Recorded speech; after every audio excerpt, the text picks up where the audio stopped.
If you wanted to create a new personal reality, a new life, then you would have to start thinking about what you've been thinking about and change it. You would have to become aware of your unconscious thoughts and observe them. Most people try to create a new personal reality as the same personality, and it doesn't work. You literally have to become someone else. If you want to change your life, you got to make a decision to change your life. And sitting around and waiting to feel ready is not the decision I want you to make. Yes or no. Make the binary code decision. Yes or no. It's a commitment. It's not a feeling. Commitments don't have nothing to do with your feelings. You do it because you're supposed to. So as you're looking at the choices that are before you, where you've got a path that's well-trodden, you've got a path that literally is invisible and won't become something until you step on it, you have to understand that that's what this life is meant to be, and that the only frustration that you will look back on with tremendous regret is knowing that you did what was easy, even though it wasn't you.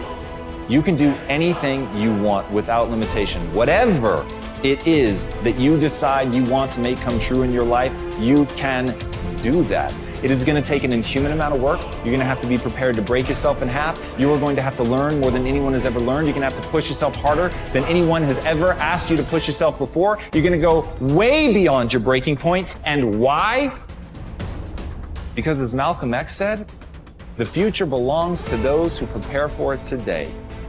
In this life, to be successful, you always need to stay ready. Because your opportunity will come and go before you even know it. These are the moments, the opportunities that will come and pass us by. And it's about taking the time to prepare so we can capture the moment, so that we can win that very moment. Successful people know that if you stay ready, you don't need to get ready. You do not prepare to be against the world. You prepare to act reasonably within a chaotic world where not everybody is as well prepared as you are. The question is, will you do it for yourself?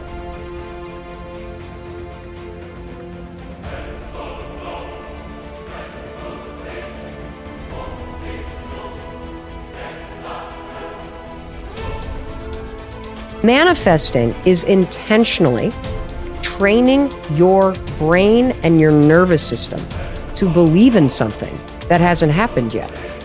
That's what manifesting is. Manifesting is a power tool. It's backed by neuroscience. It is backed by years of research.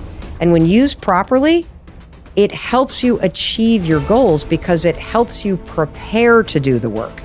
I use science-backed manifesting tools every single day to shut down the negative conversations in my life and to live a big life and to take big risks. And dude, Olympic athletes use manifesting. And we're going to get into how Olympic athletes and the world's leading, business leaders and successful people everywhere use it.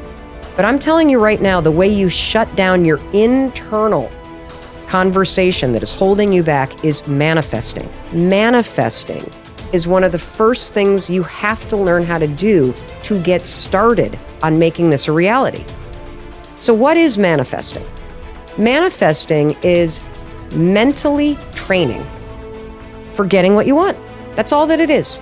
It is part of the toolkit that successful people around the world use. Let me tell you what manifesting is not. Manifesting is not thinking thoughts and then hoping they come true. That is what people do on their 7th birthday, and they blow out the candles. That is not what we are doing here. Manifesting is based in neuroscience. It is a tool that you are going to use precisely, intentionally, systematically, with purpose. Because you use manifesting to rewire your mind and your body and your spirit to help you do the work to achieve your dreams.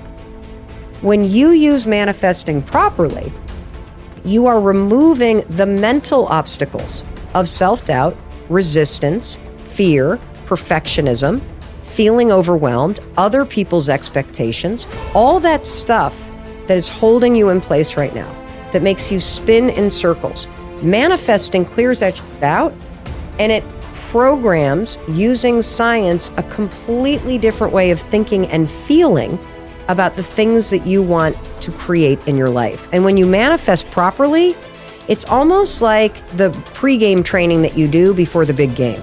It prepares you to take action. It boosts your confidence.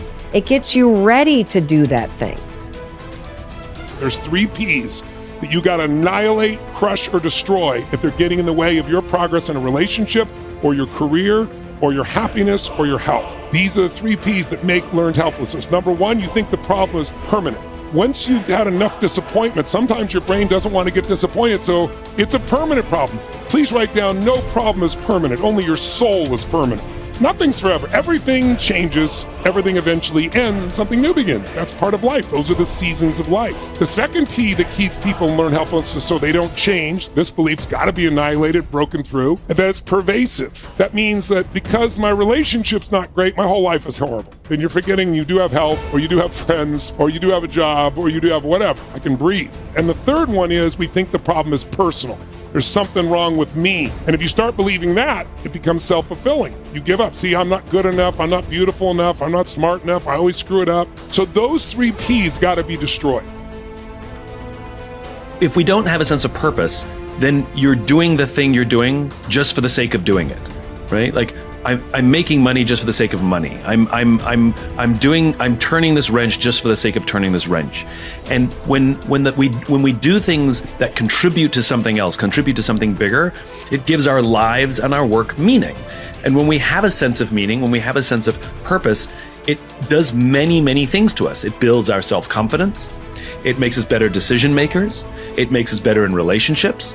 And at the end of the day, it makes us enjoy our lives and find fulfillment in in our work.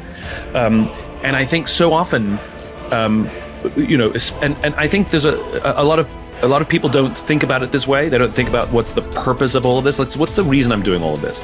We usually default to, I got to pay my bills. That's a function, because I was told to do it.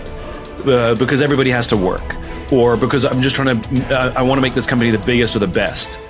To what end? To what value? And so to truly understand purpose, I think, like I said, it sort of just has positive effects all over the place. In the real world, we miss. Sometimes by a lot, but we have to keep trying. The more we work on it, the better we get.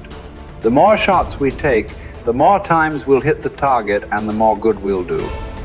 When a philosopher, he said, is exhorting, persuading, rebuking, or discussing some aspect of philosophy, if the audience pour forth trite and commonplace words of praise in their enthusiasm and unrestraint, if they even shout, if they gesticulate, if they are moved and aroused and swayed by the charm of his words, by the rhythm of his phrases, and by certain rhetorical repetitions, then you may know that both the speaker and his audience are wasting their time, and that they are not hearing a philosopher speaking but a flute player performing. But this inner battle, as Martin Luther King Jr. would later call the Civil War between the North and South of our souls, rings true to any person with a shred of self-awareness. We have competing parts within us, and what matters in life is which side we choose to turn ourselves over to. One must design one's life, Posidonius said, to live contemplating the truth and order of the universe, and promoting it as much as possible, being led in no respect by the irrational part of the soul comes his way. A wise man can make use of whatever comes his way, he said, but is in want of nothing. On the other hand, he said, nothing is needed by the fool, for he does not understand how to use anything, but he is in want of everything. There is no better definition of a Stoic. To have but not want, to enjoy without needing. The ending day sees them brought low. If the breaking day sees someone proud, the ending day sees them brought low. No one should put too much trust in triumph. No one should give up hope of trials improving. Clotho mixes one with the other and stops fortune from resting, spinning every fate around. No one has had so much divine favor that they could guarantee themselves tomorrow.